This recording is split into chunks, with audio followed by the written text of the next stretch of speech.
Let's go over the components of the Tushy Touch Up procedure. It's not as simple as removing a hemorrhoid, tying off a hemorrhoid, or lightening the skin. It's various components to it. So here's a diagram of your rectum.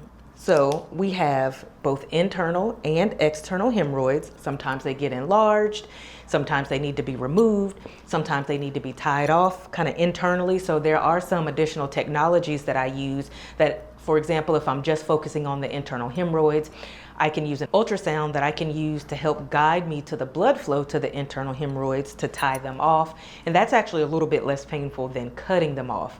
So depending if you have internal or external hemorrhoids or skin tags or laxity of the skin or hyperpigmentation or scars from prior surgeries, I will address those various components, and that's what makes Tushy Touch Up unique. It's not just one thing, but it is a one-stop shop.